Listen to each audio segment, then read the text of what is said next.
Hello बच्चों, let's read the given question. The question says a ring of radius capital R rolls without sliding with a constant velocity. The radius of curvature of the path followed by any particle of the ring at the highest point of its path will be. So इस question को we need to understand by first understanding the concept of rolling without slipping. So when we say rolling या फिर pure rolling we can say it rolling without slipping या sliding. सो ये जो phenomena है basically let's say we have a rolling object. ठीक है, अब ये कुछ भी हो सकता है, डिस्क, रिंग, सिलेंडर, जो कि रोल कर सके ऑन द सरफेस. ठीक, सो यहाँ पे let's say it is rolling, तो इसके पास कुछ एंगुलर वेलोसिटी है let's say omega and it has some translational velocity V. तो which is V C O M, that is centre of mass के पास कुछ वेलोसिटी है जिससे ये आगे बढ़ रहा है. ठीक है, तो यहाँ पे वी कैन सी के हर एक पॉइंट इसका will be moving with same velocity v in the forward direction. ठीक है, इसका हर एक पॉइंट आगे की तरफ बढ़ेगा और साथ साथ हर एक पॉइंट पे एक ओमेगा की वजह से जो लीनियर वेलोसिटी आएगी that is v equals to r omega, that will also acting. ठीक, जैसे पॉइंट अगर यहाँ पे टॉप पॉइंट की बात करें सो r ओमेगा भी आगे की तरफ लगेगा.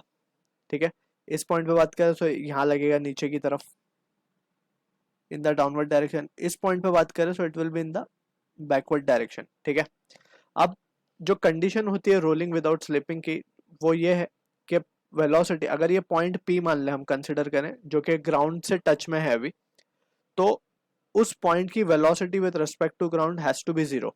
सो ये कंडीशन है रोलिंग विदाउट स्लिपिंग की या प्योर रोलिंग की. सो इसका मतलब ये है कि VC को R ओमेगा के बराबर होना पड़ेगा फॉर प्योर रोलिंग. अगर ये फॉलो होता है so then we can say it is rolling purely, sliding या स्लिपिंग नहीं हो रही इसमें. ठीक है, अगर एक भी कंपोनेंट इसका बढ़ जाए जैसे VC बढ़ जाए so it will be forward slipping, R omega बढ़ जाए तो it will be backward slipping. So जो मेन कंडीशन है और दोनों के बीच की कंडीशन है प्योर रोलिंग की, that is point P will always be at rest with respect to ground. जो भी कॉन्टैक्ट सरफेस होगा उसके रिस्पेक्ट में पॉइंट P को हमेशा रेस्ट पे रहना है. So this is what the condition we need to keep in mind.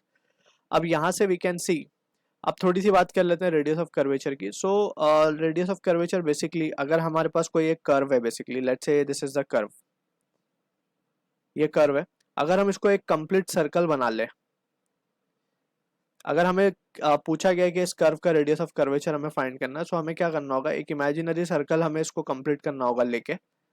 अब जो रेडियस इस सर्कल का बनेगा उसे हम कहेंगे रेडियस ऑफ कर्वेचर. ठीक है ना, इसे कहा जाएगा रेडियस ऑफ कर्वेचर. ठीक है, अब अगर हम बात करें this is a part of a circle. ठीक है, तो सर्कल में अगर कोई ऑब्जेक्ट घूमे सो वी नो के उसके ऊपर लेट्स सपोज दिस ऑब्जेक्ट है एक विच इज मूविंग और वो उसने ये आर्क ट्रेस की है. ठीक है, तो यहाँ पे हम देख सकते हैं जब ये घूमेगा सो इसके ऊपर एक centripetal acceleration will be acting always in the towards the centre, जिसकी वजह से घूम रहा है सर्कल में. ठीक है, एंड इसके पास एक लीनियर वेलोसिटी होगी at every instant in the direction perpendicular to that of acceleration. ठीक है, तो यहाँ से we have already derived AC that is centripetal acceleration का जो एक्सप्रेशन आता है it is given by the value v square by r, and from here we can say जब वैल्यू आएगी r की it can be given by the expression v square upon AC. ठीक, सो ये result we will keep in mind and try to analyse the given situation. ठीक है, तो यहाँ पे अगर हम देखें हमें point ring rolls of radius r rolls without slipping with a constant velocity. The radius of curvature of the path followed by any particle. अगर हम बात करें एक रिंग की, so let's say this is the ring, ये surface है जिस पे रोल कर रहा है, ये हमारा टॉप पॉइंट है, लेट्स हम मान लेते हैं पॉइंट A, ये पॉइंट हमारा B मान लेते हैं and this is our centre of मास का पॉइंट. सो अगर हम सिर्फ A को एनालाइज करें सो A के ऊपर एक तो V लग रहा होगा. ठीक है ना, जो कि सेंटर ऑफ मास की वेलोसिटी के साथ की तरह ही होगा सेम. ठीक है, V, इसके साथ साथ R ओमेगा भी लग रहा होगा यहाँ पे. ठीक है, जैसे हमने डिस्कस किया क्योंकि ओमेगा वेलोसिटी से घूम भी रहा होगा.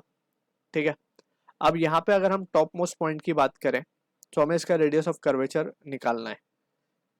रेडियस ऑफ कर्वेचर बेसिकली जब ये रोल करेगा तो ये पॉइंट को अगर हम A को ध्यान से देखेंगे तो एक कर्व बना रहा होगा, सो दैट कर्व का ही हमें रेडियस कैलकुलेट करना है.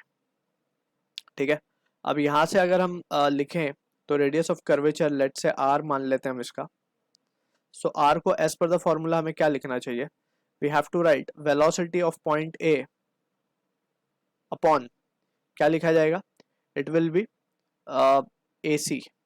ठीक है, अगर वेलोसिटी ऑफ पॉइंट ए की बात करें so it will be V plus R omega divide by A C, लेकिन for pure rolling R omega तो वी होना चाहिए, right. So we can write 2v upon A C, since we can give a reason. Pure rolling या फिर rolling without sliding के लिए हमने देखा कि कंडीशन v की क्या होनी चाहिए, आर ओमेगा के बराबर होनी चाहिए। सो दिस इज द केस। अब AC को अगर हम लिखना चाहें सो AC को हम क्या लिख सकते हैं, AC is basically v square by R. ठीक है, सो फाइनली जो रेडियस ऑफ कर्वेचर हमारे पास आएगा that can be written as therefore r will be equals to 2v upon AC। AC को लिखा जा सकता है v स्क्वायर बाय r। ठीक है, and we missed out one thing that is ये स्क्वायर है,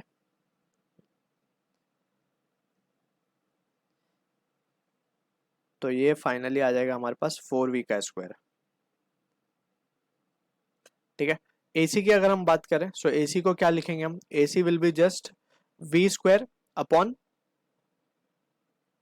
यानी कि v स्क्वायर अपॉन जो लिखा है वो होगा r, या फिर हम इसको जो हमने एक्चुअल में रेडियस ऑफ कर्वेचर हम मान रहे हैं उसको let's say we will denote it with let's say r dash. So ये r dash will be, and जो एक्चुअल में जो सर्कल है वो रेडियस r का है। ठीक है ना, हमें तो एक्चुअली ये पॉइंट का पाथ चेक करना है। सो ये कुछ इस तरीके से जाएगा ना, कुछ इस तरीके से ये जाएगा पॉइंट। ठीक है, तो इसका हमें निकालना था। So we can say this will be the case, तो this value comes out to be 4r। तो ये 4 टाइम्स हो जाएगा, जो एक्चुअल रिंग है उसके 4 गुना हो जाएगा इसका radius of curvature. So I hope you understood the solution. All the best.